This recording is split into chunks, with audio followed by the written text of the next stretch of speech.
to Beat People podcast. I think this is episode 56. Yeah, and we got special guests, the Daydream Sound, the place to be. Um, we got undo your camera, Ken. There you go. You're over here taking over the camera and stuff. I So can't help it yeah, if I'm pretty. we got Daydream Sound in the place, and What up? what's up, Daydream? What's going on? What's going on? TDS in the place. Yo, I was just mentioning you the other day, and I can't remember who I was mentioning you to. To Bryce Upright, Oh and man, yo, I is he was coming back?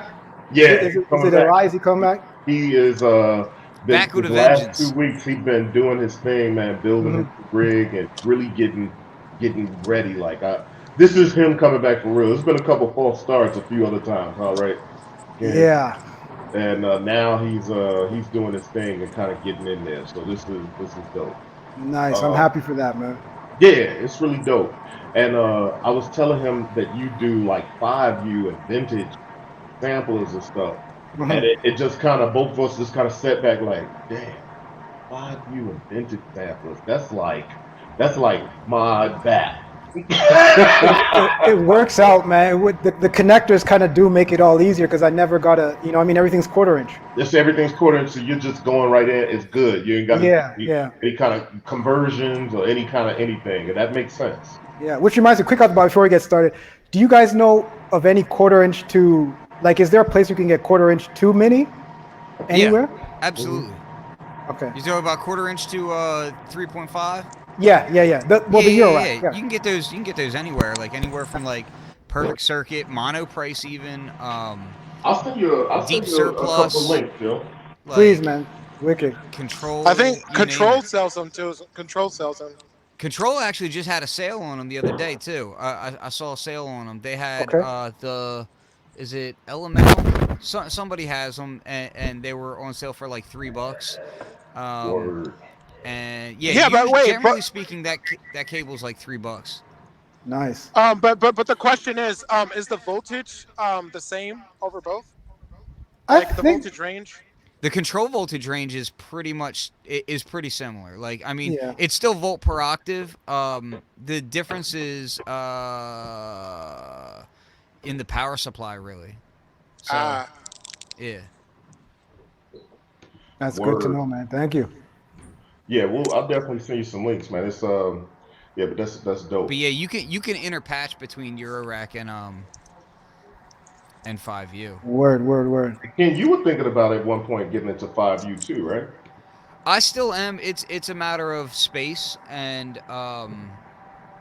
like it's also a fight because I really want a 5U as like a living room piece because I think they're gorgeous. And like Mhm. instead of having like a baby grand in a living room, I want like a beautiful 5U and in Yeah. like a nice oak cabinet and or mahogany or something sexy like that. And the wife says no. It's a huge undertaking, man. I mean, look how Eurorack, those small little Eurorack joints could take over. I can only imagine how much 5U could take over if you let it. Yeah, your There's bill's not something gonna be nice. there's some Yeah. well Right. there's something about the aesthetic spacing of knobs and whatnot. Like one thing I don't like is I don't like it when 5U companies start trying to go the Eurorack route of cramming everything into a small space. Yeah. Like I like the format staying wide open and like usable and like you can get your hand in there and turn knobs and not feel like your fingers hitting another knob or anything like that. I like the larger form factor for that. Hmm. So when I see like companies doing 5U and then they're trying to cram everything into a small space like a Eurorack, I'm like, that's like missing the point for me. yeah, but Yes, sir. it's a double-edged sword because you get mad at companies like Qubit for making their too much space, or like Verbos. Those are very performance I don't get space mad at knobs. Verbose or Qubit like Who that. was getting mad at it? Somebody was getting mad at it. I don't. I don't know, but I mean, there's always they could take the criticism. It's all right. There's certain Euro, but it's also different for Euro rack versus 5U for me. Like it's like 5U to me is very much an aesthetic thing, whereas Eurorack is more utilitarian for me. That being said, there are certain Eurorack modules that irritate me with being too cramped. Like I love the sound of the Rossum Evolution filter. It's the nicest sounding ladder. It truly is. Yeah, that You did a that thing great is job on just that. amazing sounding, but I can't stand that the cutoff knob is so close to the other knobs. It's not a performance friendly knob. Like it's a little too tight for my taste. Whereas I've got the Mankato filter from Suit and Tie Guy, and that thing, it's got a big filter knob right in the center, and it's almost like a 5U module. It's massive, and that thing I love, but it's got some wasted space, but at the same time, it's pleasant. It's just really nice. The other thing is so at one point I had 4 different ladder filters, like Moog style transistor ladder filters in my Eurorack, and I was trying to decide. I wanted to narrow it down to like 1 or 2 of them, and that was it. Mhm. And it came down to the Evolution filter and the Studio Electronics one. And the Studio Electronics one is like pretty much a 1-to-1 of the Mini Moog, right? So that filter, it has that. It doesn't have the resonance compensation, the Q compensation on it. Yeah. So you get that bass drop off on it. Whereas on the And that's Evolution, annoying. you can dial that in. You can Yep. either give it, as much as you want, or you can back it off, whatever. But the difference is that the Studio Electronics one was really aesthetically pleasing as far as like just being able to play it, and the Rossum one isn't. The Rossum one won, but it only edged it out by a tiny bit. But the real kicker for me was just the utilitarian side of Q compensation. Word. Hey, yo, before we get too far along, I want to say what up to Aaron. What up, Aaron? Afro Rap. How's it going? Oh damn, what's going Yeah, on yeah, there? I'm here. Hey, how's it going?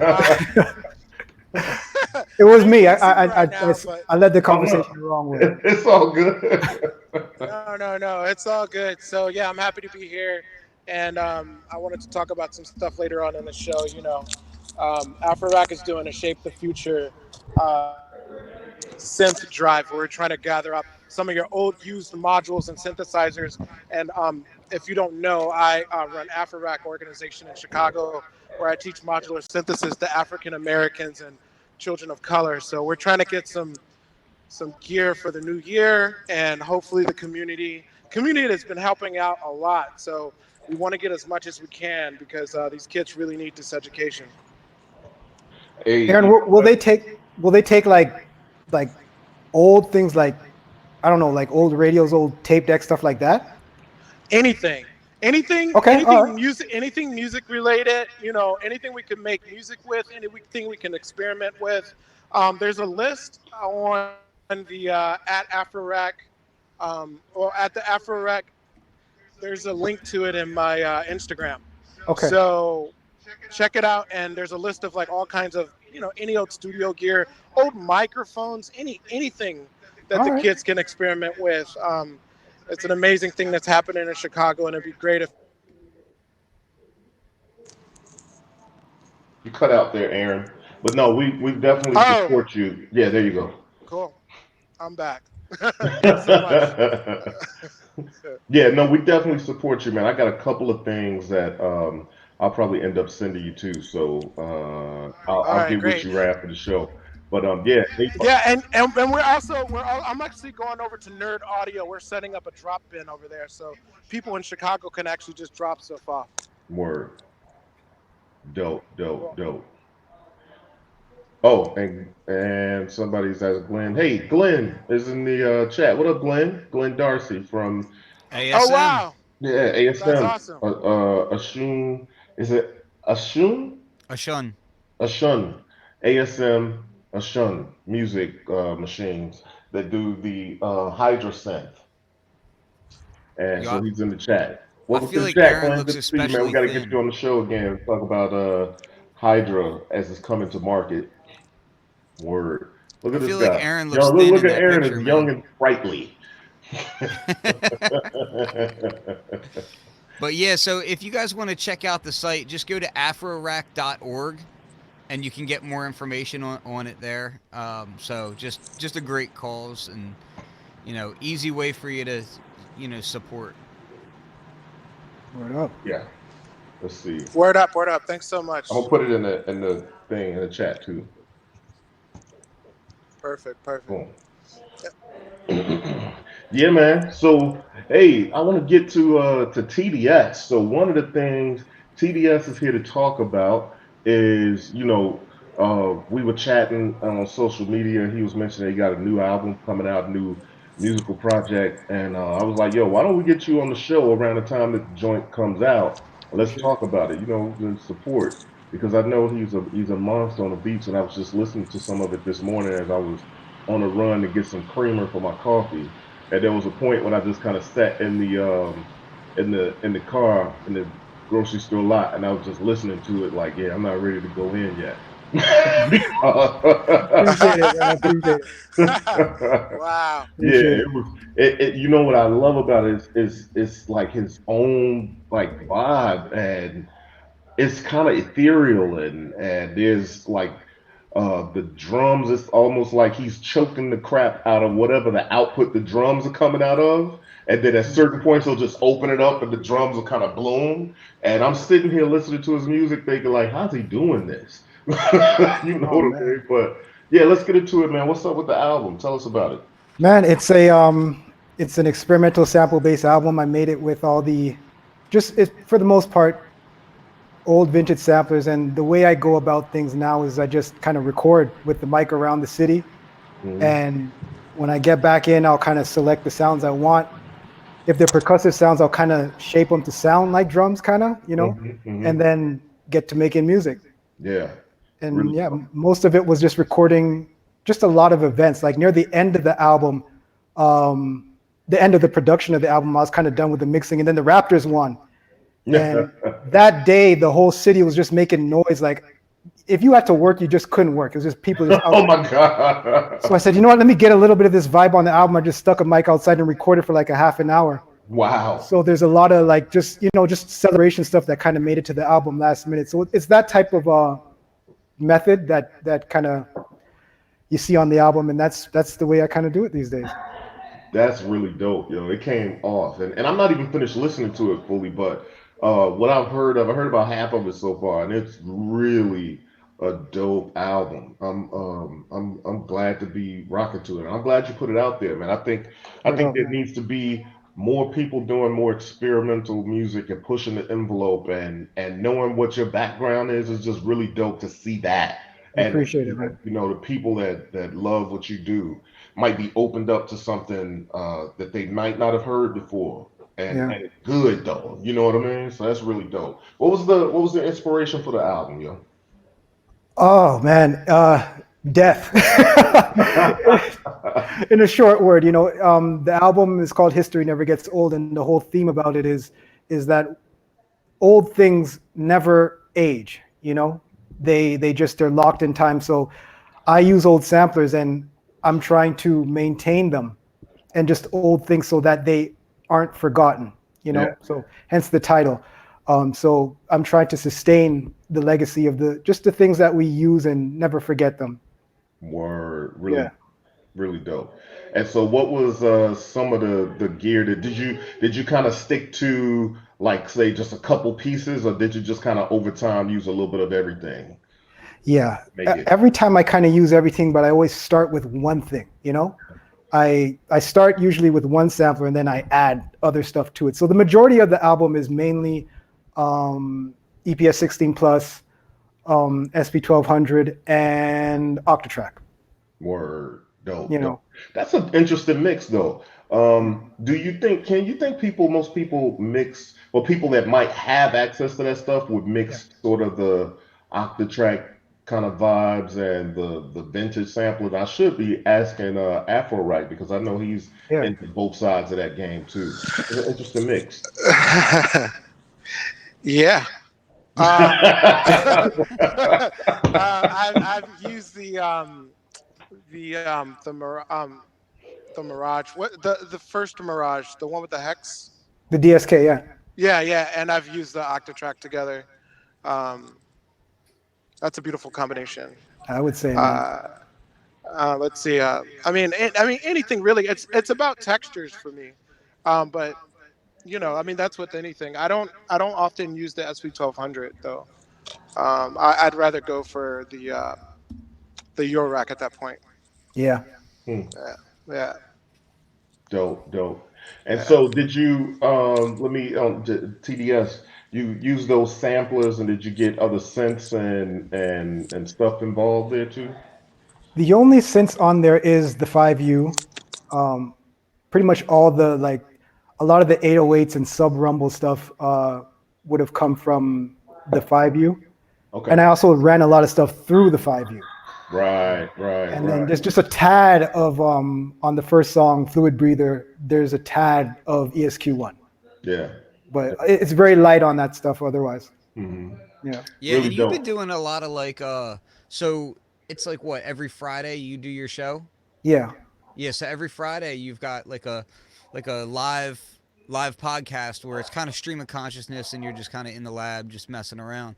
Was much of the album done while you were kind of doing that stuff, or No, no. do I you usually separate your work. time or what? Yeah, I make music on a completely like solitary level. Like it's usually I'm never comfortable with making music in the presence of people. I I get that. just the way I am, Get but that. it's Oh. always just me, you know. Hmm. And then I grow it from there. I work really really slow, like super slow. So it's more like a methodical process. I take my time. I don't really have anything to rush towards, Hmm. and I just keep on going until it's done. Yeah, you know what? I feel like when I'm making music, I'm in a zone, Yeah, and I feel like when people are around, I'm not in that zone. You know what I yeah, mean? Like, yeah, yeah. No, yo, I'm you're in right. a zone when I'm creating alone, and it's just kind of, I almost don't even think. Like sometimes I'd say, you should turn the camera on and do a live while you're creating, but I almost feel like it won't be the same vibe, and I'm Hmm. conscious of the fact that people are there. You know what I'm saying? So that's why typically when I'm showing stuff on Instagram or whatever, or even when I upload something to YouTube, typically you're seeing me play back stuff that I've created, Yeah, because that's just the way I operate. I don't know, like I get that whole thing. The yeah, man. I feel you creating on that. people around is just a different thing. And to do it right, I mean, realistically, it should be something that you're taking time on, and it to me, it's almost like a meditative thing. It's where it's like you can kind of shut other things out and just focus on the vibe that you're trying to create and create that world and that atmosphere and that tonal texture and all that. And if you're trying to live stream that stuff, to me, it's not the same. It's very much like a no matter how lightly it might be there's always that, okay, well, I need to be entertaining, or I need to Yeah, I yeah. Yeah, need to be engaging someone, when realistically, if you're working on an album or if you're working on songs, it's more often than not, it's like, leave me alone, stay quiet, like I don't want to talk to yeah, anybody. man. Like, a Right, lot of times right. I'll forget to eat and drink while I'm Oh creating man. music, and it's just like, you just get hyper focused on one thing. Yeah, You know man. what's crazy about that is that if I had to think back in the '90s when we'd be in the studio all the time, and I was fortunate in those days, like some of us probably were, most of us probably were in this cast, like in those days to be in professional studios where it wasn't very prevalent for people to have gear. And I was fortunate to be in those professional studios that we had a collaborative, and it was just an energy. It was no Yeah. thing about creating and doing all that stuff. But I don't know, something has switched over the years where it's like, hey, I'm in my space, I'm in my zone. I'll let you know what's up after. You know what I mean? It's Yeah, kind of man. weird, but it is what it is. So, but yeah, I like what Ali. What up, Ali? Ali's not here today, but he's in the chat. He said Oh, What's going on, Ali's in he the Ali? likes chat. both. Yeah, That's cool. yeah. Yo, Ali, man, that I don't know the first beat I think you posted with the endorphins, bro. You're a genius, man. Like that Ain't it is Black nuts? Noir. That was insane. And he's just making it like it's nothing. He's like, yo, here's something I made. I'm like, dude, you just can't do all of you. You guys do things where you get on the camera. Like, oh, this is just something I made. You can't do that. You got to warn people. No doubt. Gotta warn people. That's funny. What's crazy is that it's like we were chatting with him that day, and he was like, "Yeah, I'm about to go and just kind of take this stuff in a small case and go and check it out, Hmm. learn it." And the next thing we heard, he was posting this, and it was like, "Yo, Oh what? man. This is crazy." Yo, I'm gonna It's a shout. I'm killer. gonna, It's a killer combo though. The ALM PAM's workout and using that as an actual sequencer. That Yep. is a killer. That is a killer combination with any setup. It truly is. It truly is. It's very dynamic and it's just crazy when you get the hang of programming drums with Pams. Yeah. It's nuts. Is it Yeah. really like I like the way it's laid out, but is it really? I'm supposing so, but it really looks like Once the you real get deal. the idea of like the Euclidean rhythms and how you set that up with time divisions and Uh-huh. those kinds of different things, and then what I learned from Aaron and from Ali is that how you set those up with time divisions, how you can send LFOs and control it with other things too, so that you're kind of controlling the drum patterns, but it's kind of being modulated and created in its own. You set the parameters that it operates in, and like you, it's so flexible, yo. I was amazed when I started. Hmm. I was like, yo, this Pam's is a beast. Man. It and really this is is something that dope. we kind of. So again, I'm gonna shout it out because, like I said the other day, I don't want it going away. I'm gonna shout out Marco Polo again. If any of you producers out there want to collaborate with friends but don't necessarily always want to be talking to them directly or whatever, and sometimes you do want to talk directly, the Marco Polo app is great for collaborating with your friends and getting ideas and that sort of thing, because what we do is we have a group of us where we all share our ideas. We talk daily, and during this time that Ali was doing this, he was just getting to know the Pamela's workout and just getting to know the module, and we were all sharing ideas on how to get it to have the swing that we wanted and this, Right, that, and the third. And it was just a lot of conversation about, like, okay, well, here's this method. Here's some basics that to get you started, like some template settings of how it works, and then going from there and then evolving it, and it sped the learning process up like right. Yeah, it really tenfold, was. you know?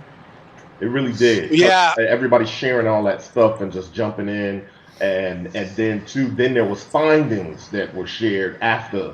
You know what I mean? Like those who knew were sharing Yeah. stuff they knew, and then we would go back and work stuff, and then come back and share more stuff. And it's like hyper speed on the getting to know the damn module. You know what I mean? And another thing about the Marco Polo app is it keeps it as a timeline, so you can always go back and reference the video. Yeah, Yeah. sometimes, and you can That's a save really the really videos. important feature. Yeah, you can save the videos as well. But yeah, it's a really good way to kind of learn each other's process. Anybody who knows me, I'm always asking people's process. Daydream Sound, we've talked before. You probably didn't realize it, but on Patreon, we've talked I'm before. realizing it now. And yeah, yeah, Yeah, and I kind of go undercover in the streets, I know. but yeah, I'm genuinely interested in the process of making music. Yeah. The process is almost more important to me than the actual music. It's a journey, and I'm excited to be able to hear your album. I haven't heard it yet, Daydream, but I'm definitely going to tune in for that one. Word, man. Appreciate it. Word, man. Yeah, you definitely should check it out, yo. For real, for real. So what else can you tell us about the album process, man? Has this been a long time coming? I Um, think so. yeah, yeah. Yeah, Is I've this just like one of a series, or you moving on to the next thing? I'm definitely gonna keep music more frequent. It's so. I mean, you guys all know, man. The making album process is such a trip, right? And if you Mhm. want to really give something to the music, you got to take some time. So Yeah. yeah, but I'm definitely gonna keep things going. Um, yeah, that's pretty much it. I'm happy to have everyone listen to it. I'm really interested in the feedback. I'm glad that everything that I've received so far is positive. So I'm just happy at this point. Yeah, no doubt, no doubt. Yeah. And I know how it is when you're making a album or doing a project when it's finally out in the world. There's this like firstly it's a relief, like yo, it's finally out there. But then you kind of wonder like what's gonna come back. But Yeah. the thing is, what's dope about putting out a record is that this is art. And so anything could come back at all kinds of different interpretations. I put out albums and people will tell me stuff about it. I'll be like, yeah, that ain't what I was thinking, Mhm. but cool. That's what you got from it. Yeah, man, that's the thing, especially with the music. that we're all doing, it's not pop. You know what I mean? Mhm. So Right, it, right. it has to be really consumed with an open mind. You know. Yeah, So anyone that's up to that thing, it's like a respect level at that point. Like if you're up to actually consume the type of music we make, it's incredible in itself. You know. yeah, no So doubt. yeah. So today, Mm. what's your favorite bit of vintage kit today? Oh. Wait. No, don't let him say it. He's gonna kill the market. Damn, that's so true. I hate it. It's so true. No, Every no. This is every time along the lines of what we were talking about before the show. So every time Daydream Sound shouts out a piece of gear, I see it shoot up. It's nice. I'm just Uh, playing. You can say what you want. I'm no, just playing. man. Yeah, nobody checks out what I say, man. I think it's still the. I mean, I still like the EPS 16 plus. It's Yeah. it's familiar, and I'm a creature of just habit and comfort level. And the EPS 16 plus does what I needed to do. Aside from that, the Akai S612 is like my new favorite ever sound. It's right there. It's the Somebody most. shouted it out in the chat already earlier in the show. They were like, I see that Akai 612 Yeah, back there. it's just the most simple, Uh, basic. It's so simple that it's genius. You know. Dope. Yeah, that's really it, man. Like I don't have a complete all-time favorite other than the EPS 16 plus. Word. So while fair enough. I feel like I got two aficionados on the SP 1200, maybe three actually, because Ken is dealing with the 2400. You've had SP 1200s and stuff. So I I've don't had know if them we for a while asked too. So you last time you were on the show, TDS. I don't know if there was a lot of SP 2400 talk at that time, and I'm always curious from guys who have SP 1200 experience what their thoughts are on Mhm. like the SP 2400. So what's your thoughts on that? I can't wait soon enough for it to come out, man. Yeah. My thoughts on it are more from of I want it to level the playing field. You Hmm. know, like for me, amen. there's always like I don't like to prop gear up so much that people get like a what do you call it, man? Like a high and mighty standpoint. Like, oh, if you don't have an Yeah, SP12, they you're become nothing. Well, elitist about it. yeah. Well, now Yeah. there's an SP2400 coming on, and if you can't do what you think you can do with that, then it's your problem. Whoa! You Oh know, and wow. that's kind of what I want to see. Now the playing field's going to be leveled. No one could play that game anymore. You Yeah, know, because it costs money to get an SP. So you could always stunt with it. Like now that's going to be gone. You know, yeah. so I want to see what everything turns out with that. That's a great point. That's a great point. I love It's it. like I love it. everybody I love it. complaining that they can't get this, they can't do that, that sound. Guess what? Here it is at a reasonable price. Yeah, Game on. Let's see. yeah. That's kind of how I look at it, man. No perspective. So I just put it up there so that people can see what we're talking about because Yeah. I had somebody come on one of my interviews the other day, like an old interview with Isla Instruments, and said oh, you guys been talking for 10 minutes and I still don't know what it is. Oh, I'm like, okay, there you okay, I don't go. know why you're watching that interview. It was like the third in a series on it. I was like, okay, dude. But yeah, That's one funny. thing about this and any sampler that could come out in the future, because it's this sort of idea is not crazy new. It's something that people have been talking about for a while. People have been wanting that vintage sampler sound in a new Yeah. sampler, without the restraints of an old sampler, but being able to get the character and all that kind of stuff. And Yeah. the main thing that I keep going back to is like it it's not a SP1200. It's Mhm. not. No matter what happens, no matter how close, it can have a perfect recreation of the sound. It's not a SP1200, and that should be the good thing about it. Like that should be, I you want should. you to remember that argument when we talk about the Mustang Mach E. Then. Oh Dude, man. don't talk to me about the Pinto. The Pinto Mach E. Come on, man. That thing is a Pinto. I don't want to hear it. But anyway, I was just the saying. super Remember the that for super later. electric But go Pinto. ahead. But he's gonna get me mad off topic. But anyway, the Jaguar F-Pace Pinto. So anyway, while we're not talking about bastardizing a sports car's name to make an SUV, the to me, like the SP2400 though, like at the end of the day, it's being designed with a sound, like a character. Like Yeah. it's being designed from the ground up to have a character, like with that Hmm. mindset, you know? Whereas a lot of samplers, that's an afterthought. You know what I mean? So that's what excites me more than anything. Doesn't matter how perfect it sounds or whatever to me so much as, oh man, this is gonna be cool because it's gonna have a sound. Like I bought the Phono Gene, you know, because it has a cool sound to it. You know what I mean? Like there's a lot of Yes, yeah, it samplers that I does. bought, like the Pocket Operator, the KO. I Yep. freaking love that thing. It's super basic, but that thing has a sound to it. Like Mm.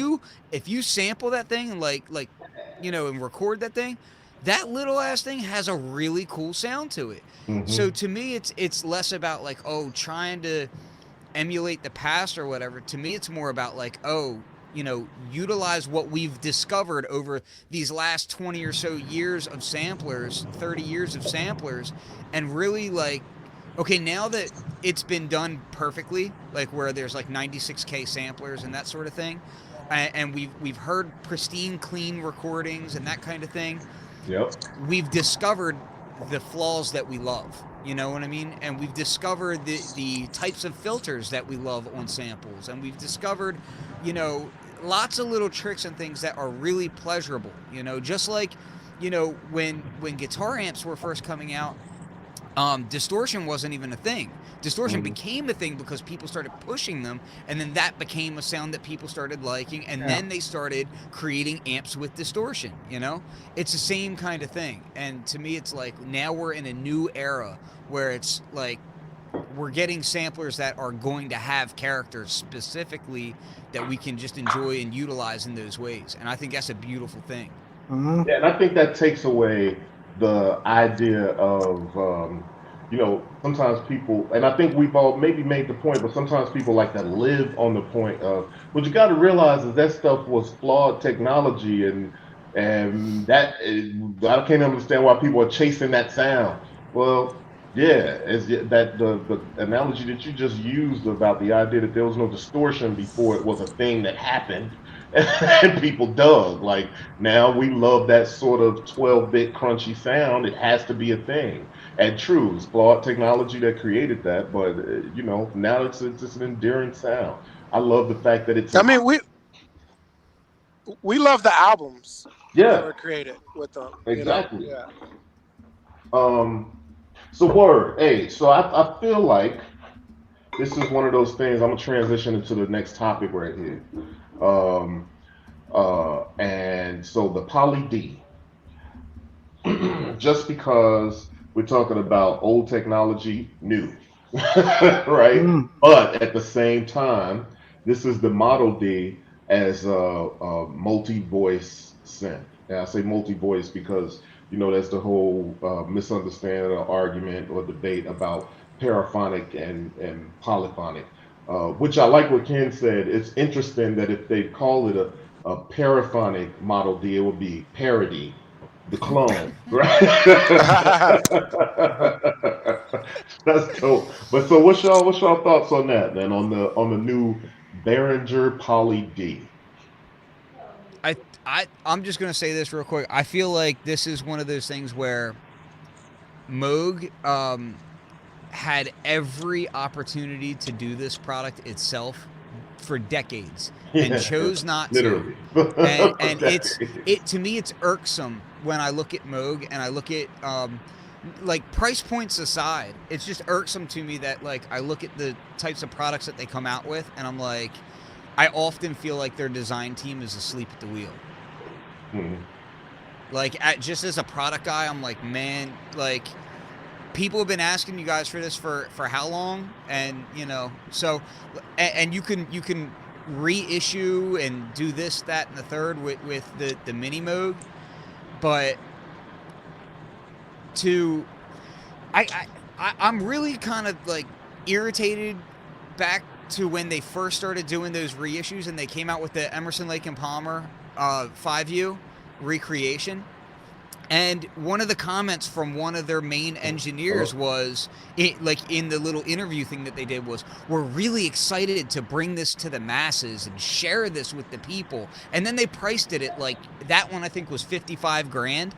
Yeah. And it was like, Share it with the people.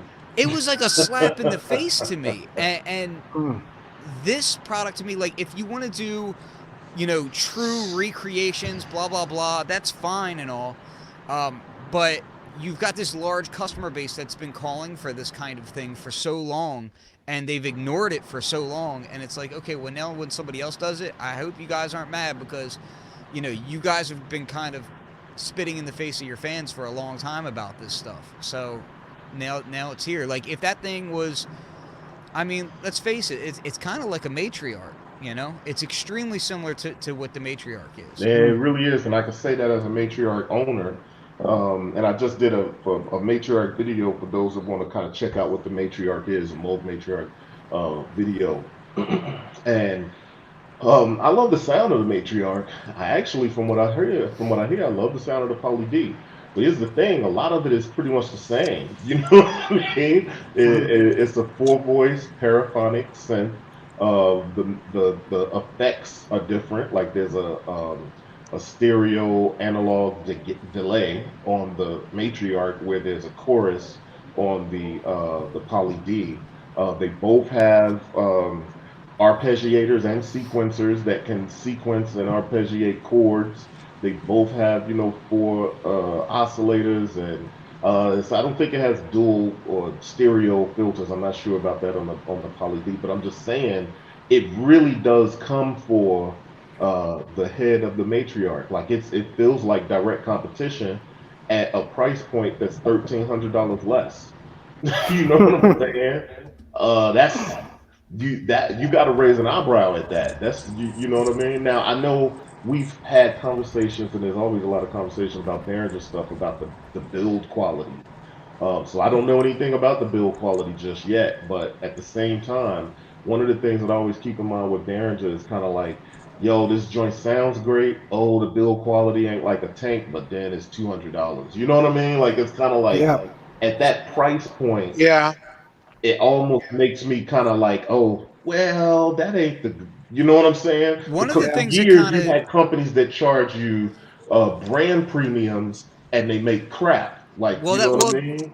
Corey, this is one of the things that like I'm less, you know, I, you kind of can't talk about this without talking about Moog. You know what I mean? Because it's True. literally like a direct shot over their bow. So, I mean, it's same form factor and everything. At least with the Model D that they did, it was a different form factor, and there was that. But this is like a direct shot over their bow. And Super, for if real. you Yeah. remember when they were doing the grandmother stuff, and they were doing these like live streams of the build process of the Moog stuff, it was like kind of like a crash course in how not to do mass production. Like, and it was, you had a lot of people who were very in the know watching those videos. Like, wow, like they weren't using ESD wristbands, and like there was just like a lot of things. It was a lot of snap together stuff, like stuff coming from China, and then you snap it together in America and say it's built in Yeah. America, and that. So it became this thing where it's like,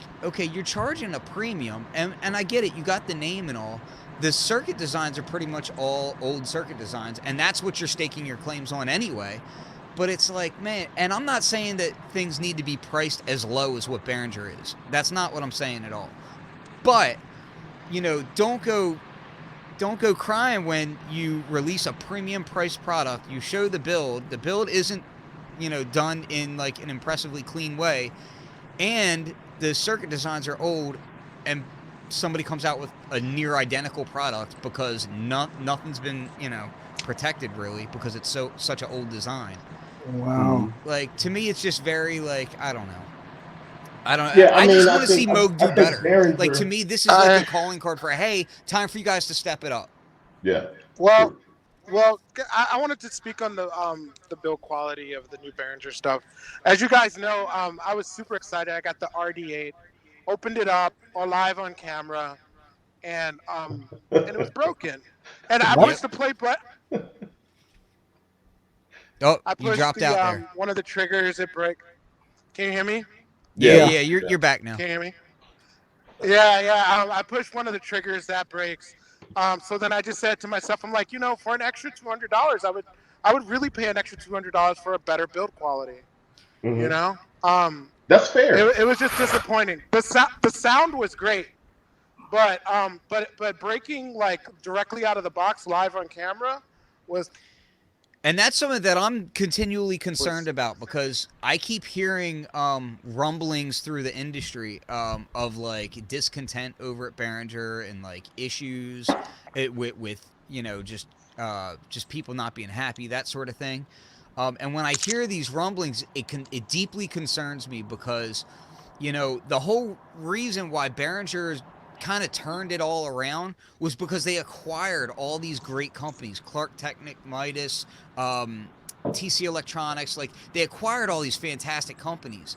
And if they can't keep the people at those companies happy and they lose those people, I'm highly concerned that they'll just end up reverting back to that old 90s Eurorack mixer that was built like crap kind of mentality. And so I'm deeply concerned about what the future will hold if hopefully Behringer can keep its people happy and can kind of like continue to grow and not regress. Like that's a concern. I'm still shocked that you said it broke. I can't even believe that. Oh yeah, yeah. It was That's live on unbelievable, Marco right? Polo. The whole squad saw it happen. That's crazy, It man. was it was pretty it was pretty unbelievable. And I'm very very delicate with my equipment because I Oh do man. like yourself, Daydream. I have a lot of the vintage gear, so I'm very delicate here. So So I'm I not guess sure it's what I'm gonna boiling use. down. Yeah, it's boiling down to. I mean, I brought this up where it's like Behringer's kind of getting into a market where that if you need something in a pinch, I gave the example of let's say you're working on a project and the person, the artist says, "Look, I want a Moog Model D," and if you don't have one, well, yeah, go out and pick up a Poly D real quick, People $600. literally You could, do that. Yeah. I mean, it's not going to hurt your pocket, so it has its place. But I mean, this I'll give him benefit of the doubt, man. But I'm disappointed to hear that.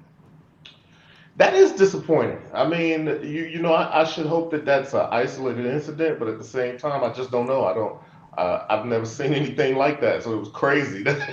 It's one of Yeah. those things also where you have to look at like it can also be a numbers game. Like Yeah. there is a level of numbers game too when you're shipping 20,000 units of something. There's a numbers game of that. But that being said, QA should be catching this stuff, and I agree. So you know it's And But it was literally the first button press though. You see what I'm saying? That that's what was that was that that's what was so crazy about it.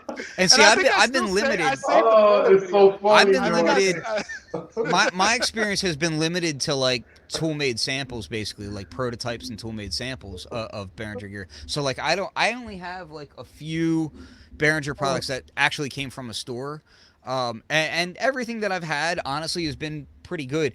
Like I actually had a I had a man the Behringer mixer that was like the same as the Mackie Pro FX. I had that, and my Mackie Pro FX is falling apart worse than my Behringer. So it's like, I'm very like I'm not super like brand loyal when it comes to that kind of stuff because I'm like things can always go one way or the other. I mean, there's things like the Newmark mixers back in the day. Like I grew to hate Newmark and Gemini because like whenever I would get a DJ mixer from them, the crossfader would die in like a week, and like, Oh well, those things. yeah.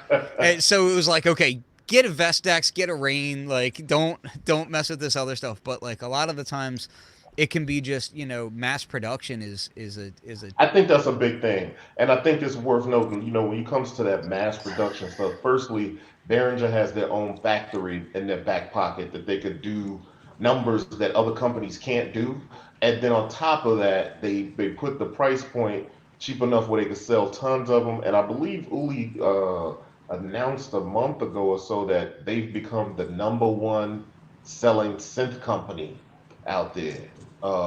So then that kind of fortifies your point, Ken, about the numbers game and the mass production, and how some point there's going to be some level of what Aaron saw in the box. But QA should be trying to catch that stuff. It's crazy.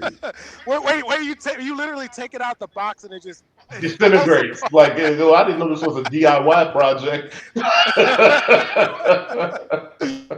Speaking of Well, at least they DIY don't make projects, cars. man. Speaking of DIY projects, Korg has the whole thing they're talking about, like they're bringing back a classic, blah blah blah. And we don't know if it's an iOS recreation of the Triton or whatever. That's not what I'm really trying to get into. But do you remember when Korg started reissuing synths and they did a MS-20 desktop, but it was snapped together? Like you had to build it. You had to push the parts together, and it's funny to me because that's how a lot of like this Made in America stuff is, where it's like you get the parts, but you have to just snap it together. Like it's the same kind of idea, and so to me, it's like when people start fussing about where things are built and that sort of thing. To me, it's pretty much never about where is it built. It's more about like how well was it engineered, and what process the QA went through at the factory and all that kind of thing, because at the end of the day you can have terrible builds in the US, China, Honduras, wherever it is. Like it doesn't matter, you can have bad QA anywhere. This is funny. Dude said, "Wow, what if Behringer did kits so we could skip the QA?" Well, you need QA on kits too, though. So you know what I'm saying? If you I can't tell you how many times I got DIY synth kits from certain companies, and I had to hit them up like, "Hey, you guys left out like 6 resistors and this, that, and the third." Yeah, I don't know if you can get around it. I just don't know if you can get around it. You see But how nice I'm being, not calling people out for that too. I will say though, man, that Poly D does sound good. What I've heard, and I think they're gonna sell a ton of them. And I can't believe that what we've waited for all these years came from Behringer. Like I can't believe that. That just trips me out. Where I mean, it's kind of like every year around NAMM, all of us that go to NAMM are always like wanting certain companies to do certain things. And Roland. Oh, sorry. Yeah. So what kills me today is Behringer is the company that's doing all the things that those other companies have not been listening to their people. Like they're not doing those things over the last whatever years. And Behringer comes out like, don't worry, we'll do it, and then boom, hitting the market with stuff. It's absolutely crazy. Yo, Corey. Yeah. We say this every year, and then every year, like it's a complaint, like after NAMM. But I guarantee you, this year again, my dumb ass is gonna run to the rolling booth and just end up getting smacked in the face with a bunch of stupid organs. Yeah, that's true. That sounded horrible. Hold on, let me pause on that. Smacked in the face with a Let me just say that every year we go there looking for like an MV or a new V-synth, and every year it's a stupid organ or like some kind of junk product that, like, man, they just, I don't know. We got this keyboard just for you, and you know what it sounds like? What does it sound like? A piano. You're like, yo, how they gonna do that SP404 successor, but it's not a successor, it's the SP404, just again. Yeah, right. Just do another SP404. It's got a new paint job and new samples. We put a paint job on it and a firmware upgrade that basically just gave it some more MIDI, and that was it. Exactly. No, I'm waiting for the Ross G edition. I hope that's. I hope that actually happens. It'll be dope. They should. Yep. Yeah. It's just gonna have mad stickers. It's gonna come with stickers on it all over out the box. Yeah, he's a legend. He's a legend, and I would love for him to be immortalized in that, because that was such a big part of his production. So yeah, I know. Me and Shiro actually hit up a couple people that we know at Roland and suggested, like, yo, Ross G is kind of prolifically related to, or linked in forever in infamy to the SP404, and he just passed away, and there's lots of celebratory things going on. Like, there really should be like a special edition Ross G SP404. Yeah, I would love to see that. Yeah, those residuals to go to the family for life. Yeah. I mean, if an artist blows up a piece of gear, and we know, like, there's, you could count on your hand people that directly started this whole SP404 thing. Yep, Yep. it's true. Yep. Yep. And for years, Roland has pretended like, what? No, it's us. No, It's it's not not. because it's great. Yeah. Right. Yeah, that's facts. And I Those are mean, those facts. dudes, those particular dudes you're speaking of, they excelled in making incredible music with those things, despite its shortcomings. They made Yeah. the shortcomings features. In a Right. way, that was You know what I kind of the mean? charm. Was that Yeah, like, exactly. you know, people kind of knew like, oh, they're doing it on that. It was the same with like MF Doom and Madlib and those cats. Like, it was very much this like, oh, like we're aware that it's being done on this really lo-fi, and not lo-fi as a you know, cliche term, but it was legit considered lo-fi at the time. You know what I mean? Like Yeah. now there's this whole vibe of like lo-fi means really expensive gear. Yeah. It's so counterintuitive. Like, Could you yo, imagine? how'd you get that lo-fi sound? Oh, I spent 30 grand. Like, Yeah, what? no doubt. Yeah. No doubt. Yeah, man. So, hey, what's the next thing? I wanted to talk about this something else. Hold on, let me go to the list. Where's the list? It was a good list too. Osmos. Is that how you say it? Osmos? I Hold believe on. so. I believe I, so. I'm gonna pull it up.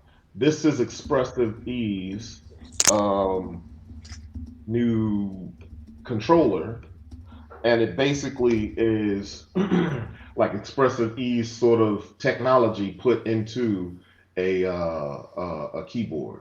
So I'm gonna go to it. Give me 1 second. I still can't believe you sold that Expressive E I controller. didn't sell it. I turned it. I took it Oh, back. you returned it. Excuse me. But yeah, I just wasn't into it, and I think I just kind of had to be honest with myself, like, yo, I'm not into it, and that's gonna sit around. Were you using it with CV or were you using it with MIDI? Yeah, I had the CV version, and I was definitely using it with CV. But why they don't let regular pictures out on this thing? I'm looking at the site right now, and it's all like, Just share the site, fool. all right, but I'm just saying, I'm looking at it, and it looked crazy.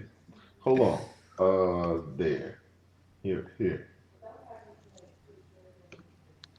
almost there. Everybody that I've talked to that's played this thing or played an early version of it has said that they really enjoyed it. So I've heard nothing but good things. So I'm interested in it. I was the only thing about these types of controllers that always gets me is that they put this amazing technology of expressiveness at your fingertips, but then they leave out like detailed like knob controlling and whatnot, which to me it's like if I'm gonna have this really expressive master controller, I want to have knobs so that I can, you know, control VSTs and like all their other parameters and do sound design and not just play. Like it's definitely a player's thing, but at the same time, if you look at it, it's only a few octaves. It's not like, you know, it's not like a 76 key where you could really say, oh, this is definitely 100% for players. You know, Yo, does that say $3,000?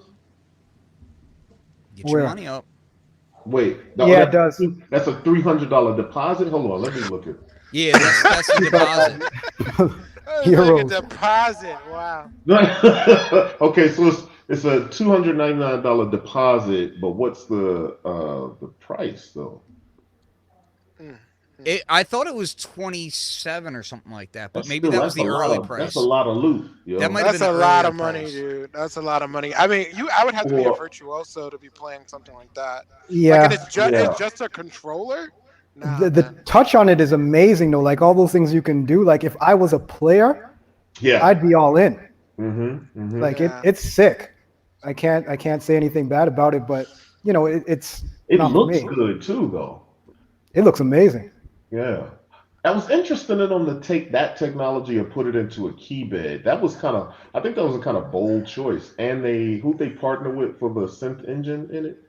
Because it's not just a controller. Oh, it's the Eigen Matrix thing from Hacking Continuum, right? Right. Oh. Oh wow. Okay. Yeah, that's inside. Yeah. Interesting.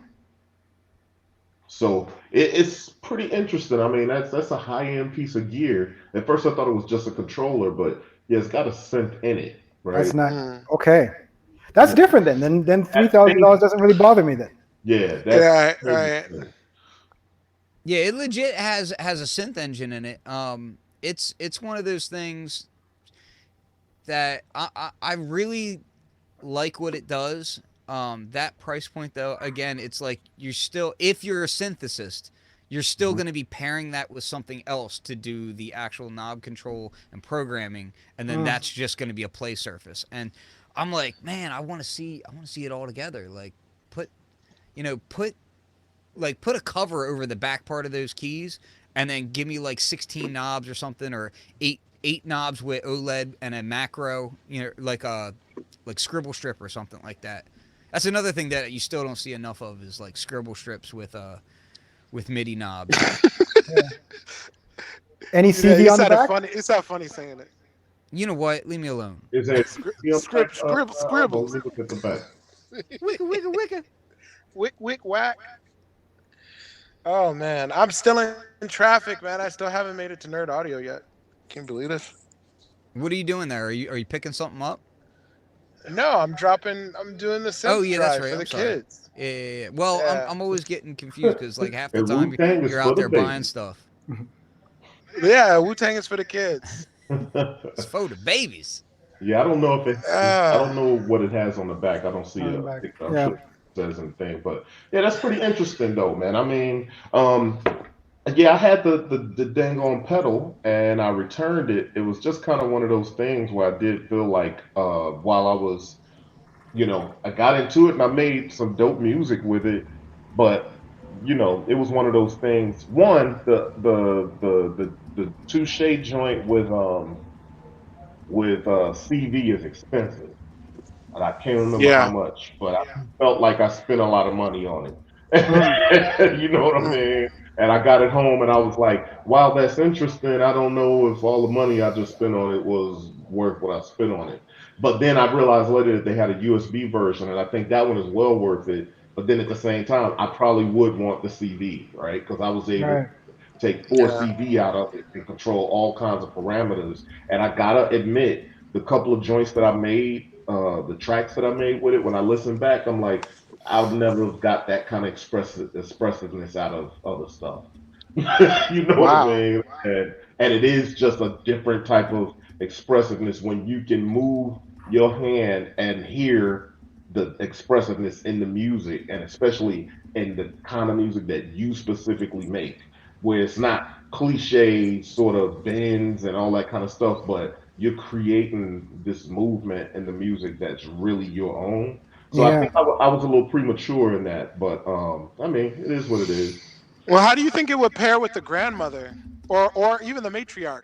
I think it would pair incredibly with the matriarch or the grandmother. Anything that's patchable like that, and that kind of stuff will make me get it again because with the matriarch, there's so much going on, man. I mean, on there you have the spacing things on the stereo filter and on the stereo delay, and it Mm. basically is Mm. moving the field away from each other and closer to each other.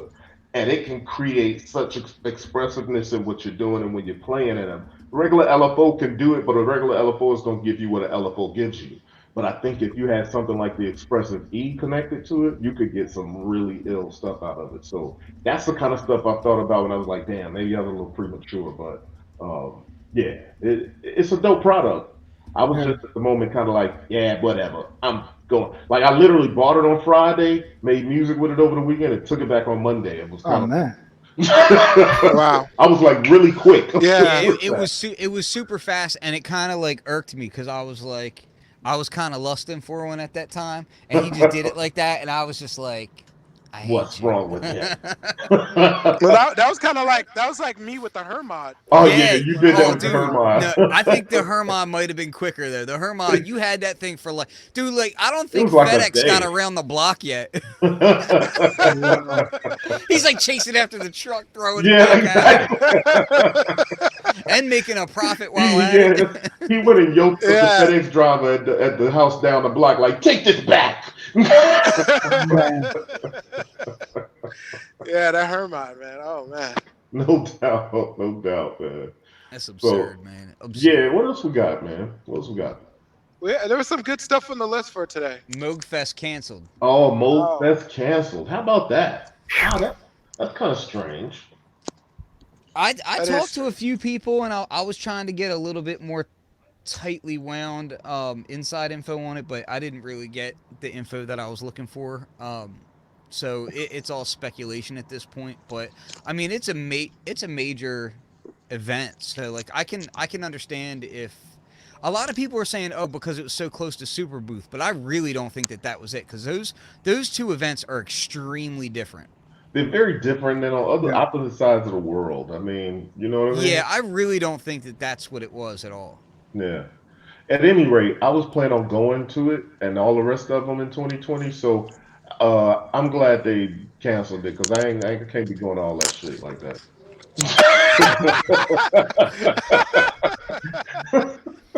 Oh man. Man. So yeah, I don't know, but I've been to Moog Fest, man. It actually is a pretty cool event. I'm Yeah, it's surprised really to cool. see it canceled. There must be some sort of good reason. I was gonna start my speculation, and it probably would turn into a rumor of some sort that Polly D hurt him, and so they said everybody sit down and shut up. We gotta get our minds right. But Nah, that's I don't think that's probably got not the case. no, no. So but yeah, it is interesting. They said they want to concentrate on other stuff. I'll say this: when I've heard Moog say stuff like we want to concentrate on other stuff, things like Moog One pops up out of nowhere. You know what I I mean? can't see that it's the same group of people planning something like that though. Like it's No, it's not. not. It's We're true. You're talking right. about two very different things. So like to me, I don't really see it being one thing all that connected to the other. But again, this is all speculation. I just So you know what I'm used to, and I think the reason I think that way is because when I went to Mo Fest a couple times, there was one time I went, and I remember the people that were planning it were still the people that I was in contact with at Moog for press stuff about other stuff.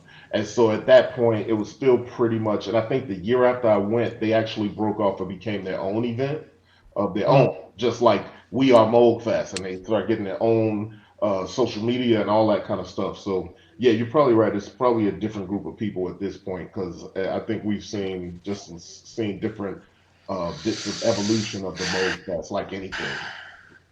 So Yeah, the last Smoke Fest I went to was pretty rad. Pete Rock was DJing and performing. Alicia he came out.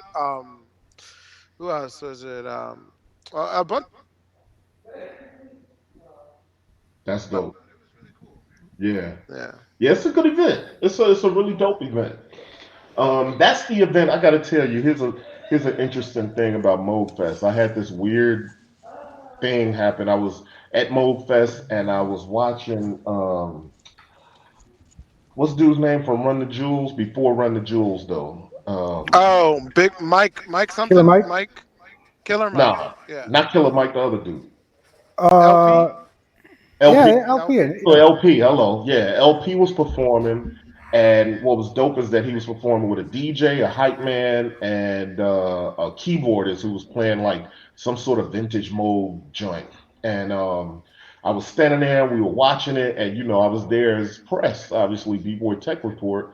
I interviewed Toki Monster that year, I interviewed Daedalus that year, a couple of different things. It was just a good event.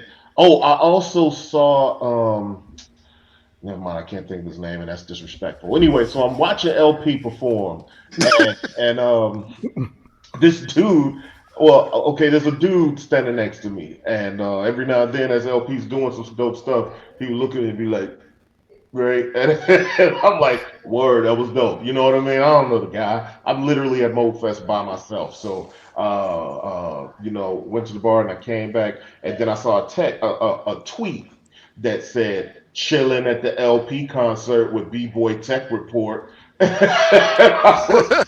looked at and I looked at him and he was like, I was like, yo, Man. that's weird, son. What's wrong with you? Oh, that's super weird. Crazy, Super man. weird. Yeah, so I'm sure. Like, let me ask you guys this question because I'm sure it happens to you far more than it happens to me. When you go to these trade shows, do people just stare at you because they know who you are, but they may not want to speak to you I've had because Sometimes. they're kind of timid? You know what I mean? But that's what Corey did to me and Joe from Sounds and Gear the first time we met him. is that what you did, Corey? that's how he would like to think. No, I was that's what happened, fool. You were staring standing at on you to because this. I didn't want. Yo, I was in the middle of everybody like, yo, check it out. Like, you know what Yo, I'm saying? Joe and I were off to the side, and the funny thing is, like, whenever I'm at Nam with Joe, Joe is tall and he's got big dreadlocks. He stands out in a crowd. Like, I just kind of blend in because I'm just average white dude, like look like everybody else there. But Joe stands out in a crowd. So like when I'm standing around Joe, it's like, people are coming up like, oh hey, it's Joe, and then they'll be like, oh, you're Flux, Right. and Corey's like off to the side, going over around the back, and I was like, okay. Who is this guy? And he started talking to Joe, and then like later on, I was like, Joe, who was that guy? Oh man.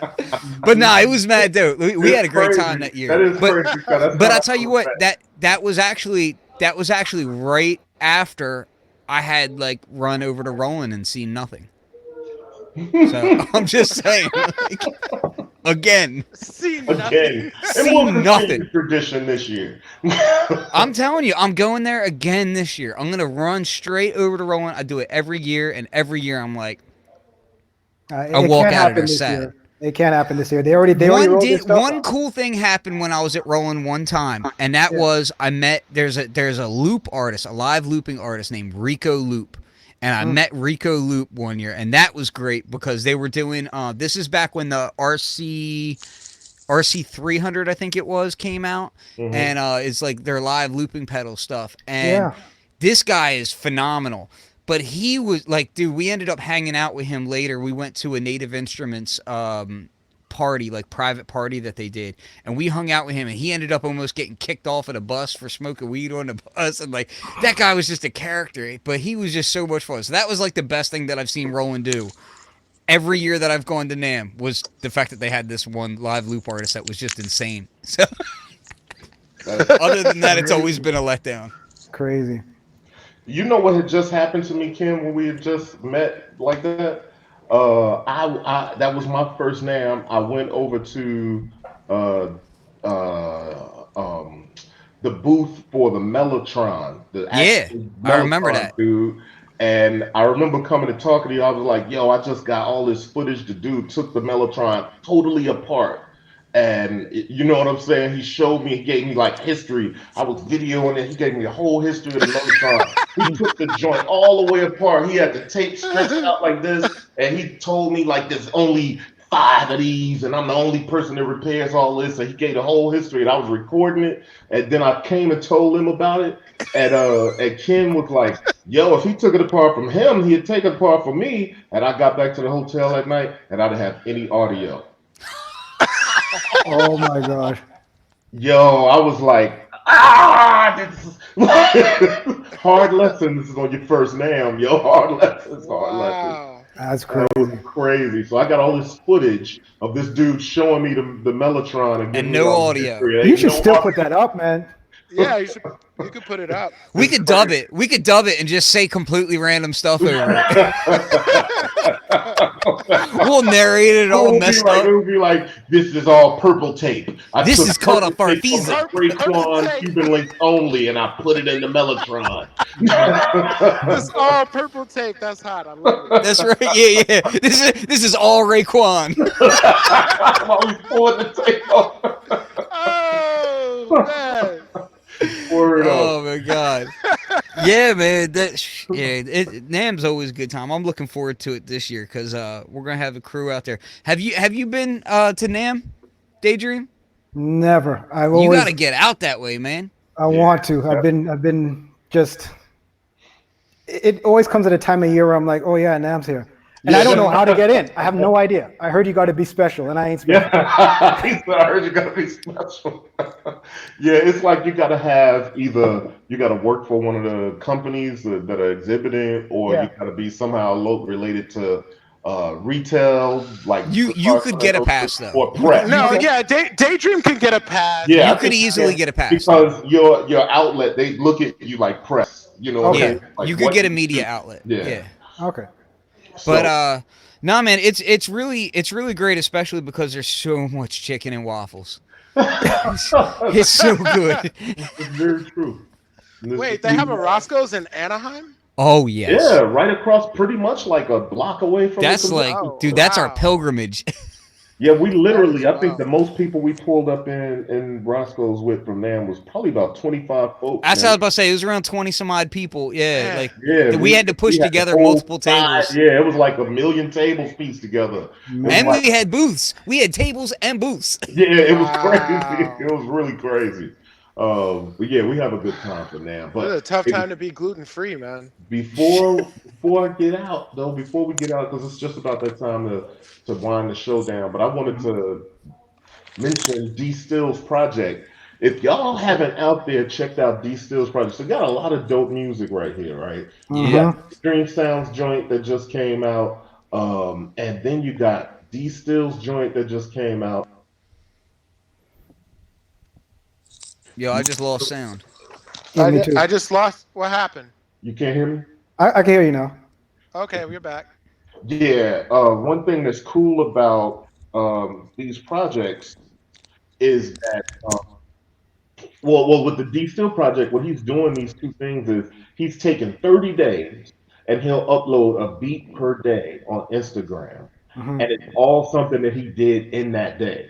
And he's challenging himself to make quick decisions or just decisions that, he's okay with living with. This is what I'm going to do today. I'm going to commit to it and put it up. And then after 30 days, he puts that beat tape out as an actual release.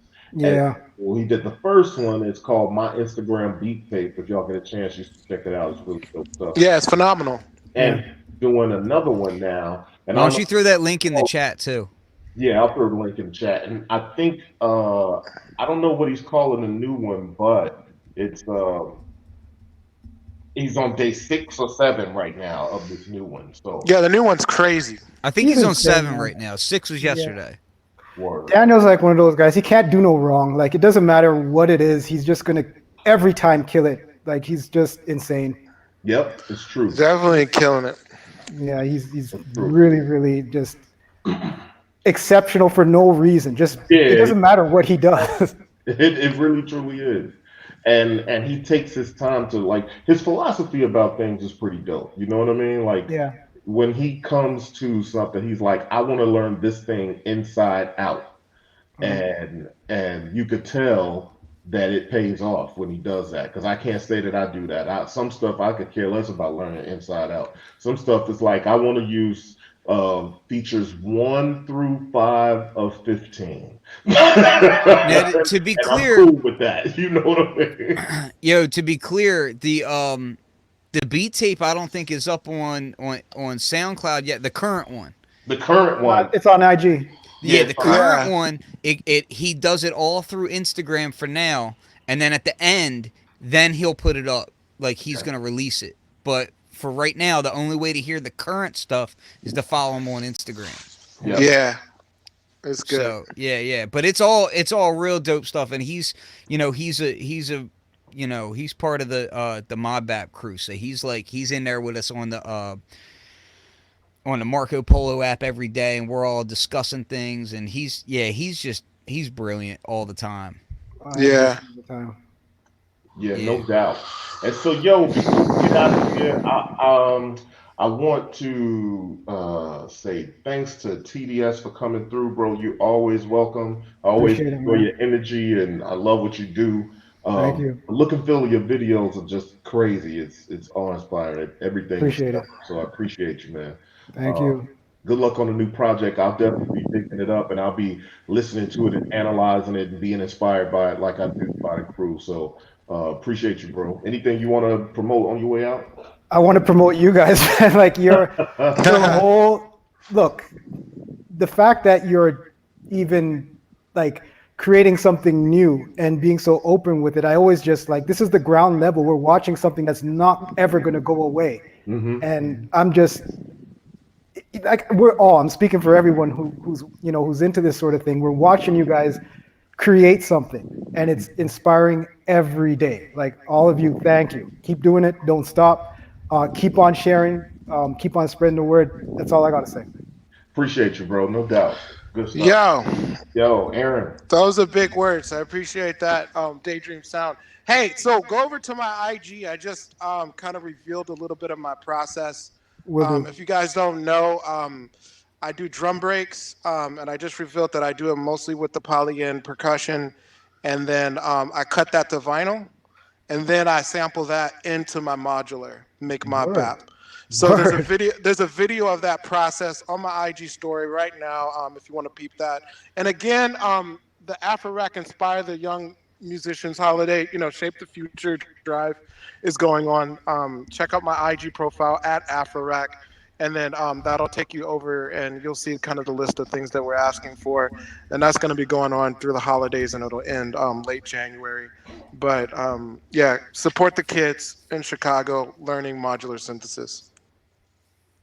Will Yeah, do, no man. doubt, man. Yeah, so that little video, man, that you did, I hope to see a whole lot more of that kind of stuff. I was telling Hell you that yeah. before, but I hope to see you doing like showing me more of this kind Uh, of stuff, man. And I know, it was a lot for me to do that, because I'm really secretive about my process, especially even though I know it's hard to duplicate. But even showing the polygon perk was tough for me because I had an old version of that one. I've been using it for years. yep, yeah, I think it is dope. But yeah, That's and I don't even crazy. necessarily mean showing like whatever secrets you want to keep to yourself, but just in general being active on there and showing what you're up to, because I know you tend to keep things as physical copy as possible. Yeah, so yeah, if you don't know, I only release physical copies. So this the new Bolt Breaks is going to be available in Chicago. I made 6 copies. Those are probably going to go for about 25 a piece. Word up. Um, so those are going to be probably at 606 Records like they usually are. Okay. And then also shout out to Open Beats. Open Beats every third Friday in Chicago. I'm gonna be out there. I'll be selling records there as well. It's a place. Do you have a place like that, Daydream, in Canada, where people go out? It's like an open mic for beat makers. Do you have something like that? We have a couple things. It's I'm too old, man. I stay in the house, but I know I could tell you there's a massive, massive, massive beat community here. But I'm too over the hill. But it's not hard to find. I'll dig up some stuff to give you for sure. Cool. Yeah, we'd love to learn more about what's going on in other places. Like, Yeah. I know in Atlanta they have Controllerize. In Chicago we have Open Beats. I was just in Arizona and they had like a beat scene that night. So it's Mm. it's kind of everywhere now. Yeah, I love that. And we need to start hitting up all those places. Yeah, we need to go in there. But if we go in there, I kind of feel like we'll be like grifters. Like we go in there and then like we act like like, oh, we have our humble setup, and then some fire come out of there. Come on, man. Like you can't. I don't. You're not allowed to know open mic nights with the beats that you cooking up in the studio, man. That's fire. It would be fun though. It's That's like all Yeah. I'm it's like saying. lone wolf and cub, man, coming out I there, and you got a know. little you got a little knapsack, and you pull it out, and you just Uh, slice it. It'll just be like silent, like No silence doubt. all in the room. I mean, there's always that's the thing that I love about Modbap is Corey and I have performed a lot together. Is there's a silence to the room after we rock it, It especially is. Yeah. After Corey does it. It's like shock and awe and appreciation all at once. It's just an Yeah, I amazing don't. People vibe. don't expect that, even if they frequented my Instagram. It's something about seeing a Yeah. full like half-hour set that people are like, "What? Really?" Yeah. I'm You telling you, man. You guys are doing something new. Like this know? is new. This has never happened before. So it's like we're going to be talking about this, with diapers on, Yeah, talking about. no Remember, like doubt. it's going to No. get to that, man. This is Well, something what's new. what's crazy about it is like we all kind of found each other in an organic way too. Like none of it was like pre-rehearsed. None of it was Yeah, like none of it was just like conspired upon. It was all just like, oh, like okay, so Bryce. Okay, cool. Like Corey and I know each other, and we knew Bryce, and hmm oh, and here's Shiro, and hmm here's Aaron, and here's Lee, and like here's Steele, and like we're all Yeah. friends, It's and we're like an all mutual AT&T friends, commercial and or we're all whatever it sharing is. our ideas We're mutually, all and connected. it's a legit organic thing that's happening. Mm. It's nothing forced or anything Yeah, like it's that. not put together. That's what I love about it. It's not Yeah. forced in any kind of way, Yeah. Yeah. and Yeah. it Yeah. just kind of works that way. And I think that's what makes it really special too, man. So yeah, and here's what I'll tell you. performing this stuff, and then we got to get because, but I want to say this: performing this stuff in front of a crowd that is familiar with modular is one thing, but Mm. performing this stuff in front of a crowd that has no relation to modular, no connection to modular is a whole nother thing. And I can remember like the certain reactions that the crowd did at the Troubadour when we opened up for J Electronica, and I was surprised that they were so into it and gave us pounds. A lot of people were giving pounds afterwards, and Word. just different kind of venues like that you perform at. It's cool that you could see. Like we did a modular shop that on Saturday, and on Yeah. Sunday we opened up for J Electronica, and the reactions were all positive at both places. Totally different crowd. You know what I mean? It was just a tripped out thing, man. It was really cool to see that That's it amazing. crossed those lines. Like, I like the negative responses from the producers where they just stink face. yeah, Just, those are oh, probably the oh. no doubt. So I st- yo, man, I don't know, Ken, you got anything you want to promote in the way? if you go to shop.fluxwithit.com, you can support me over there. I got a bunch of sound packs up there that are on sale right now because it's close to NAMM and I need money. So there's that. You know, those flights ain't free. But other than that, nah, man, I'm working on. I got some new sample packs coming out real soon that are gonna be real dope. I'm gonna do. I'm actually gonna see about getting another sound pack out maybe end of this weekend. That should be pretty dope. So just keep an eye out. That's it. Word up. Word. And yeah, just FYI, to everybody, go to beatpeople.com and cop some kits and cop some t-shirts. Got a couple of Modbap t-shirts up there. Still cop those while you can. And it's gonna be some really cool surprises in the new year. So I'm looking forward to getting to 2020 and taking that flight. So Word. word. This has been Beat People Podcast, episode 56. We'll catch y'all back here on 12/21, a couple days before Christmas. And on that episode, we're gonna have our people from WMD, Modular Company. We'll be talking about some of their stuff and probably talking about NAMM stuff too, or top picks for Christmas on the beat maker side of things. So yeah, come back on 12/21 and we'll check you then. All right, peace. Peace.